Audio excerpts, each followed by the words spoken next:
Hola, ¿qué tal? ¿Cómo están? Bueno, vamos a ver en esta clase de hoy el modelo ISLM.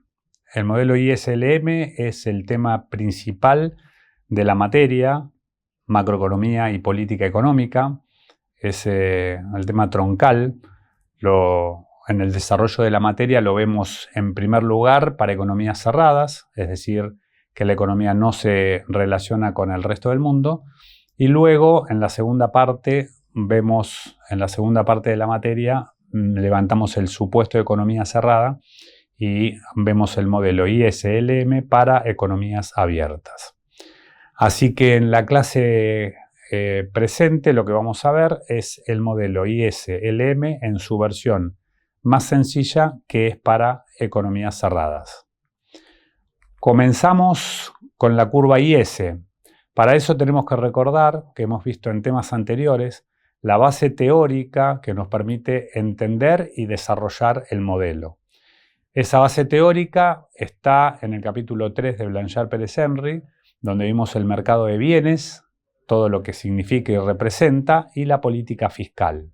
Luego, en el capítulo 4, el mercado monetario, con los mercados financieros, y ahí vamos a ver la LM. Y en el capítulo 5 de Blanchard Pérez Henry está el desarrollo de este modelo como lo estamos presentando. Comenzamos entonces con la curva IS. La curva IS representa el mercado de bienes. Al representar el mercado de bienes tenemos que valernos del conocimiento que ya hemos desarrollado y vamos a observar cómo es que se obtiene la representación gráfica de la curva IS, ¿sí? Se lo conoce como curva IS y también está con el tema de la relación IS, que en el tema de mercado de bienes hemos estudiado, que se llama IS porque indica equilibrios en el mercado de bienes. La manera tradicional y convencional de ver el equilibrio en el mercado de bienes es indicando que la oferta es igual a la demanda agregada. Oferta agregada igual a demanda agregada indica el equilibrio en el mercado de bienes, de todos los bienes, mercancías y servicios en una economía. Pero también, trabajando y desarrollando algebraicamente la ecuación macroeconómica fundamental, se obtiene la igualdad de que la inversión es igual al ahorro total.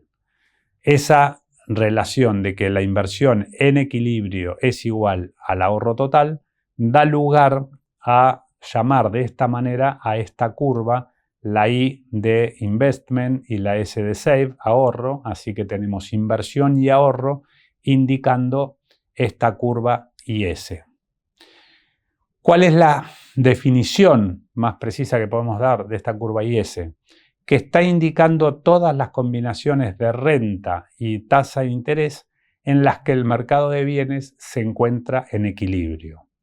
El mercado de bienes se encuentra en el equilibrio, es decir, se vacía, no hay exceso de oferta de bienes ni de demanda de bienes. Así que esta curva IS indica todas las combinaciones de renta y tasa de interés. Recuerden que en el mercado de bienes llamamos renta o producto, la misma letra Y, indicando lo mismo. Así que vamos a tener que la renta o producto y tasa de interés en las cuales el mercado se halla en equilibrio. En la primera parte, lo que tenemos para destacar es que planteábamos con un supuesto simplificador que la inversión era autónoma, era independiente de la renta y en principio no estábamos indicando de qué variables estaba dependiendo. Cuando pasamos a esta curva y relación IS, incorporamos la variable principal de la que depende la inversión, que es la tasa de interés. La tasa de interés, que como hablábamos recién en el capítulo 4, en los mercados financieros, hemos desarrollado ampliamente cómo se determina. Entonces, esa tasa de interés va a tener influencia en la inversión. Así que nuestra función macroeconómica fundamental, que lee que la Y, que significa producto y renta, es igual a consumo más inversión más gasto público, esa función macroeconómica tiene dos lados en la igualdad, la oferta agregada y la demanda agregada. La oferta, que es el producto o renta, y la demanda agregada, que está compuesta por las funciones de consumo, inversión y gasto público. Al incorporar la variable tasa de interés en la inversión, entonces pasamos a la representación gráfica que está a la derecha de la pantalla, donde vamos a tener dos ejes cartesianos que están relacionados.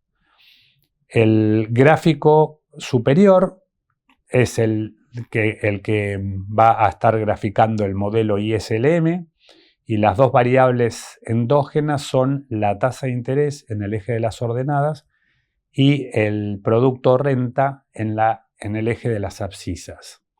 Se coloca por debajo el gráfico del mercado de bienes, como lo hemos estudiado en el capítulo 3, y las dos variables que tienen los ejes son la demanda agregada Z en el eje de las ordenadas y el producto en el eje de las abscisas, el producto renta, que nos permite identificar en primer lugar esa recta a 45 grados que está indicando las potenciales situaciones de equilibrio en el mercado de bienes.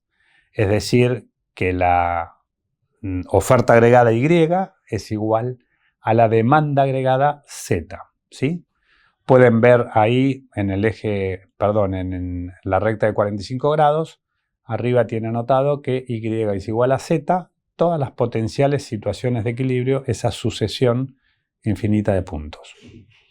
Tenemos graficada una demanda que llamamos sub 1, que esa demanda sub 1 la caracterizamos, ¿sí? Consumo más inversión más gasto público, pero va a ser una demanda agregada que va a corresponderse con la tasa de interés sub 1 y no con otra tasa. Y esa demanda, que tiene esa forma y esa posición, está dando un equilibrio en el punto A1, a mayúscula 1, que ese punto A1, si vamos con la línea punteada en el gráfico hasta abajo, vemos que está indicando un nivel de equilibrio Y1, ¿sí? Un nivel de renta-producto sub 1. Así que estamos en el gráfico inferior de la pantalla, mercado de bienes, e identificamos un punto de equilibrio A sub 1, que si lo trasladamos al gráfico de arriba, tenemos la renta 1, Y1, la tasa de interés 1 y el punto A1 que se corresponde con el gráfico de abajo. Así que ahí tenemos la obtención de un punto de equilibrio en el mercado de bienes. Imaginen que solamente tenemos ese punto. Están viendo en la pantalla toda la recta dibujada, pero imaginen que tienen solamente ese punto. Si pensamos qué es lo que sucedería en el mercado de bienes para una tasa de interés superior, podríamos preguntarnos para un inferior, podemos hacernos todas esas preguntas. Si vamos a una tasa superior, que la llamamos tasa de interés sub 2, en el gráfico superior, vemos que la inversión que depende de la tasa de interés responde de forma negativa. Es decir, si la tasa de interés es alta, la inversión va a disminuir y si la tasa de interés es baja, la inversión va a aumentar. La inversión, que es el gasto en bienes de capitales, es decir, en edificios, maquinarias, equipamiento, tecnología que se usa para producir otros bienes, el gasto en ese tipo de bienes, si una empresa quiere aumentar su actividad, su producto, quiere producir más, tendría que ampliar su fábrica, comprar máquinas. Y si tiene que comprar máquinas, tiene que pedir un préstamo. Si la tasa de interés es alta, entonces le va a resultar más caro comprar esa máquina y el beneficio esperado de lo que produce esa máquina no valdría la pena. Así que la relación de la inversión con la tasa de interés es una relación negativa. Tasa de interés más alta es inversión más baja. Así que vemos que nos preguntamos para una tasa de interés superior qué pasaría en el mercado de bienes y tenemos el gráfico donde la demanda agregada Z del nivel sub 1 se desplaza hacia abajo y la indicamos en la demanda agregada Z sub 2, que va a ser una demanda que se corresponde con el consumo más la inversión que depende de la tasa de interés 2 más el gasto público. Esa demanda agregada 2, Z2, se intersecta con el equilibrio de la oferta y la demanda en el punto A2, A mayúscula 2, y que está indicando un nivel de equilibrio que lo llamamos Y sub 2. Así que trasladamos ese nivel al gráfico de arriba y volvemos a tener el mismo punto del gráfico inferior, mercado de bienes, en el gráfico superior ISLM, el punto A sub 2, que está indicando la tasa de interés y renta en la cual el mercado de bienes está en equilibrio.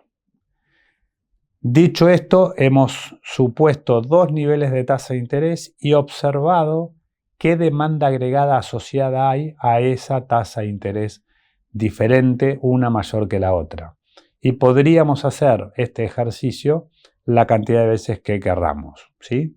Si suponemos una tasa de interés intermedia entre 1 y 2, entonces la demanda agregada será intermedia y el punto lo encontraremos entre medio de A sub 1 y de A sub 2, tanto en el gráfico superior como en el inferior. Así que si miráramos todos los puntos, todas las combinaciones de tasa de interés y de renta donde el mercado de bienes se encuentra, se halla en equilibrio, obtendríamos todas esas combinaciones concentradas en esa curva, que normalmente la dibujamos como una recta, que llamamos IS. Así que la curva IS está representada por la función macroeconómica fundamental. Producto renta es consumo más inversión, que depende de la tasa de interés, más gasto público. Y vemos que en esta ecuación hay dos variables que son las variables endógenas del modelo, que es la Y y la I latina, la Y producto o renta y la I latina tasa de interés. Con esto tenemos la obtención de la curva IS. Pasamos ahora a hacer algo similar con la curva LM. ¿Qué es la curva LM? La curva LM representa los equilibrios en el mercado monetario. Los equilibrios en el mercado monetario ya tratamos con los mercados financieros, como comentamos previamente, que lo hemos visto en el capítulo 4 de Blanchard Pérez Henry. Así que la curva LM va a estar indicando las situaciones de equilibrio en el mercado monetario. ¿Y qué es específicamente la curva LM? Va a estar indicando todas las combinaciones de renta y tasa de interés en las que el mercado de dinero se encuentra en equilibrio. Es decir, no hay exceso de oferta monetaria ni de demanda de dinero. La ecuación LM, como lo tenemos en el recuadro, se puede representar con esa igualdad de M super S, que significa oferta monetaria, igual a L, que es la demanda de dinero. A veces lo escribimos como M super D, para indicar oferta monetaria, demanda de dinero, pero también lo indicamos con la letra L, que sería la demanda por liquidez. De estas letras L y M es donde surge este nombre de relación LM o curva LM. Así que la L es demanda de dinero y la M es oferta de dinero. O sea que la LM está indicando que el mercado monetario está en equilibrio. Si hacemos la representación gráfica y buscamos cómo obtener la curva LM, es decir, lo que está detrás de esa curva LM, poder tener comprensión, vamos a hacer una representación gráfica parecida a la que hicimos con la IS. En la IS teníamos el gráfico IS arriba y el gráfico del mercado de bienes abajo, porque coincidían el eje de las abscisas con la variable producto o renta. En este caso, con el mercado de dinero, vamos a hacer la representación gráfica parecida, pero va a ser distinta en el sentido de que el gráfico de la izquierda va a tener a la curva LM, y el de la derecha va a tener el mercado de dinero. ¿Por qué hacemos esta relación? Porque el eje de las ordenadas en los dos gráficos es coincidente, está mostrando la tasa de interés, la misma variable. Entonces podemos relacionar un gráfico con el otro porque tiene la coincidencia en la variable en ese eje. El gráfico que está a la derecha tiene el mercado de dinero, que el mercado de dinero lo hemos estudiado cuando vimos los mercados financieros. La curva oferta monetaria, M sobre P super S, ¿sí? Oferta monetaria en términos reales, está indicada con una recta vertical, ¿sí? Porque depende del Banco Central, es un mercado monopólico, depende del Banco Central como único oferente de dinero en el mercado de dinero. Así que es una recta vertical la curva de oferta, a diferencia de la mayoría de los mercados competitivos. Pero la curva de demanda tiene pendiente negativa, demanda de dinero, como toda curva de demanda en lo que estamos acostumbrados a analizar y estudiar en los mercados microeconómicos. Así que lo que tenemos en primer lugar, traten de ubicarse, de ir construyendo el gráfico, aunque ustedes lo vean ya completo. Lo que tenemos en primer lugar es una demanda de dinero que lo indicamos con la letra sub 1 para diferenciarlo de otras demandas de dinero. Y como hemos estudiado previamente, la demanda de dinero depende de la renta y de la tasa de interés. Así que en este caso, la posición, la forma de esta curva, la pendiente exacta lo da la tasa de interés y la ordenada al origen la está dando el nivel de renta. Así que esta demanda 1 depende de la renta sub 1 y va a estar en equilibrio en el punto A1, estamos en el gráfico del mercado de dinero, que va a dar un equilibrio de una tasa de interés sub 1. Así que ese equilibrio en el mercado de dinero se corresponde con un nivel de producto renta sub 1 y una tasa de interés sub 1. Que eso lo podemos trasladar al gráfico de la izquierda, al gráfico ISLM. Y podemos ver el punto A sub 1 representado por esas combinaciones de tasa de interés 1 y renta 1. Nos preguntamos para un nivel de renta superior, I sub 2, Y sub 2, ¿sí? Y entonces vemos en el mercado de dinero, como ya lo hemos estudiado, que esa curva de demanda se va a desplazar hacia arriba, hacia la derecha hacia arriba, y va a dar lugar a una demanda de dinero sub 2, que depende de la renta sub 2 y de la tasa de interés, que para el mercado de dinero es endógena. Así que esta demanda 2, planteada bajo un nivel de actividad y de renta Y sub 2, va a indicar un equilibrio en el mercado de dinero en el punto indicado como A sub 2. El equilibrio en el mercado de dinero ahora es A sub 2 con una tasa de interés 2 de equilibrio, que si la trasladamos al gráfico de la izquierda, el punto A sub 2 va a estar representando un equilibrio en el mercado de dinero, y eso va a ser con una tasa de interés y una renta o producto 2. Así que tenemos dos puntos de la curva LM, esos dos puntos están indicando equilibrio en el mercado de bienes. Si nos hacemos la misma pregunta para distintos niveles de renta Y, por ejemplo 3, 4, 5, podríamos indicar cómo esas curvas se van desplazando de demanda de dinero, dando lugar al resto de los puntos de la LM que configura esta recta con pendiente positiva.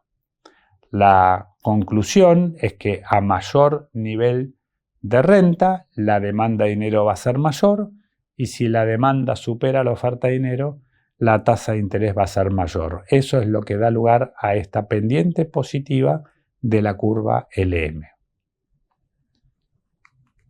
Una vez que ya vimos cómo se obtiene, qué es lo que está detrás, cuáles son los elementos que están involucrados tanto en la curva IS como en la curva LM, entonces podemos plantear lo que es el equilibrio general, ¿sí?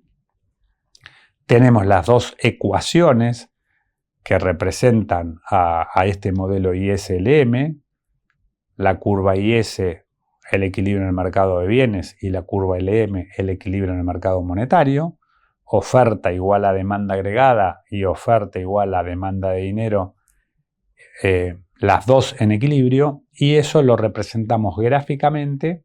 Tenemos ahí los tres gráficos que vimos por separado, pero ahora los tenemos juntos. El gráfico que está en la parte superior a la izquierda de IS-LM, el que está abajo el mercado de bienes y el que está a la derecha el mercado de dinero. Tenemos una situación de equilibrio de todas las posibilidades de equilibrio. Tenemos que hay un equilibrio en el mercado de bienes en el punto E, un equilibrio en el mercado de dinero en el punto E, y eso da un nivel de actividad de renta Y de equilibrio y una tasa de interés de equilibrio donde se intersectan las curvas IS y LM, nos encontramos con el equilibrio general. Es decir, que la IS me muestra todos los puntos, todas las combinaciones de tasa de interés y de renta en las cuales el mercado de bienes está en equilibrio, pero solamente en una es coincidente con un equilibrio en los mercados de dinero representado por la LM. La intersección de las dos curvas da lugar a ese equilibrio.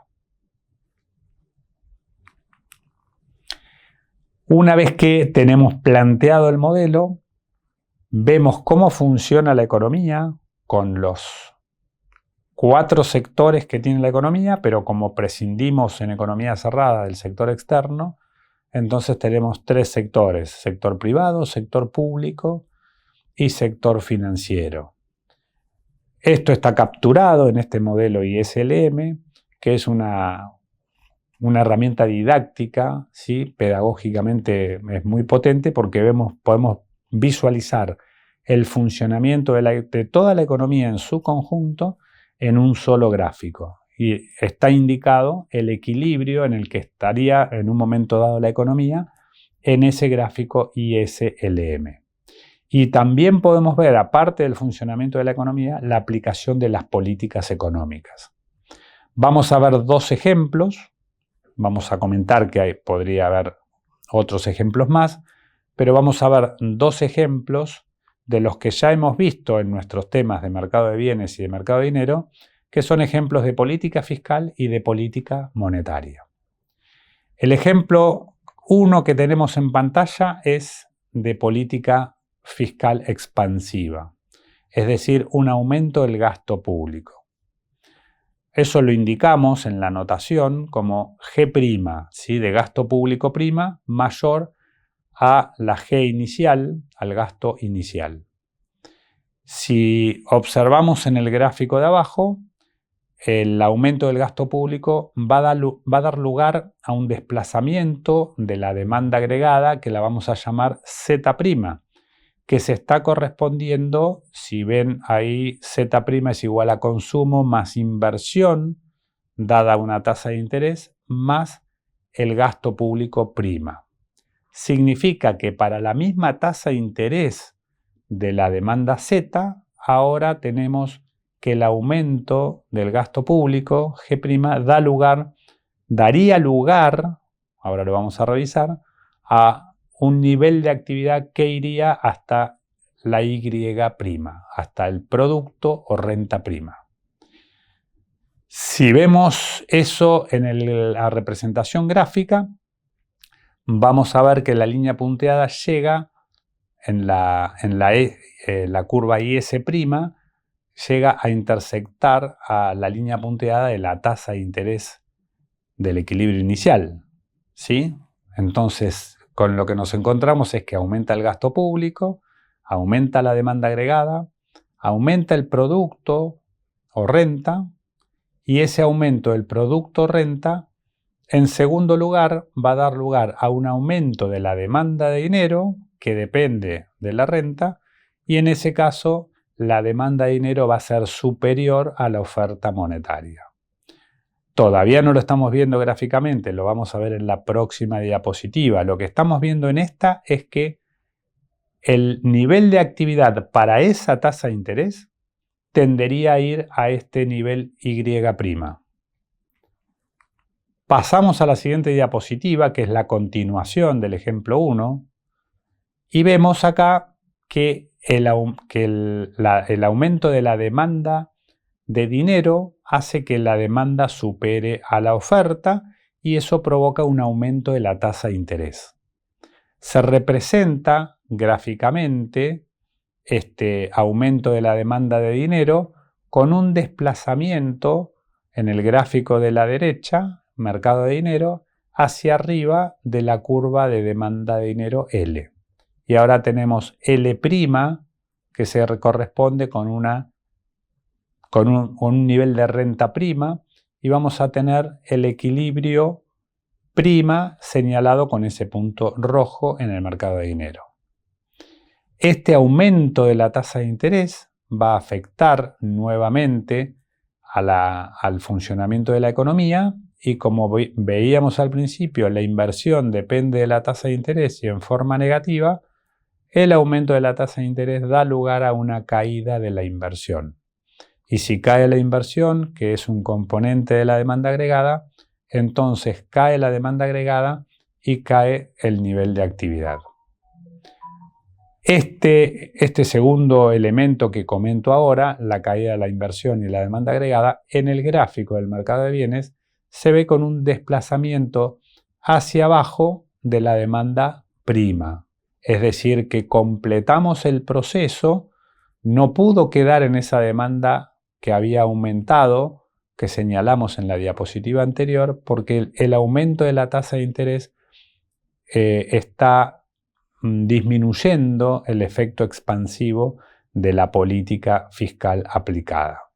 Así que si nos concentramos ahora en el mercado de bienes, lo he indicado con la recta inicial, la curva de demanda inicial está en color negro, con el equilibrio con esa letra E.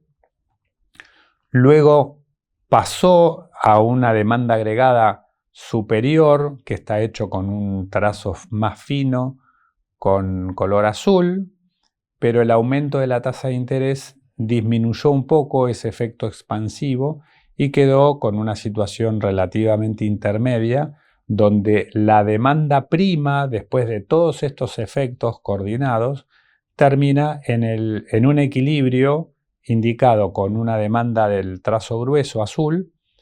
El punto de equilibrio es la E de equilibrio prima y en el gráfico principal vemos que la aplicación de la política fiscal expansiva desplaza la curva IS hacia la derecha, hacia arriba, y el equilibrio pasa desde la E con la tasa de interés y la renta a una E', tasa de interés prima y renta prima. ¿Sí? El equilibrio final está indicado con el punto rojo para que no se confunda con el equilibrio parcial que se va dando en el camino de aplicación de la política. Así que lo que tenemos es el equilibrio prima en esos tres puntos rojos donde nuevamente están en equilibrio el mercado de bienes, el mercado de dinero y la economía en su conjunto. Así que acá tenemos la aplicación de la política fiscal expansiva llevada al gráfico, a la representación gráfica del modelo ISLM y vemos cómo el nivel de actividad aumenta y la tasa de interés aumenta y esas son las dos conclusiones de la aplicación de una política fiscal expansiva en el funcionamiento de la economía. Vean que tenemos desplazamientos de las curvas y tenemos movimientos sobre las curvas. Esto es la base que lo hemos aprendido en oferta y demanda microeconómica, ¿sí? Si una variable exógena afecta a lo que estamos tratando, va a haber un desplazamiento, y si es una variable endógena, va a haber un movimiento sobre la curva.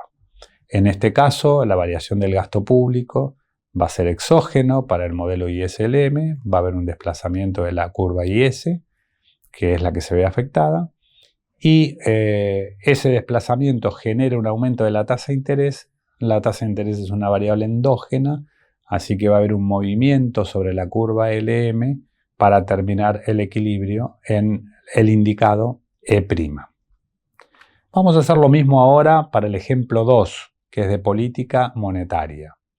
Podríamos hacer política monetaria expansiva, podemos hacer política monetaria contractiva. Lo mismo para el caso del ejemplo 1, puede ser política fiscal expansiva o contractiva.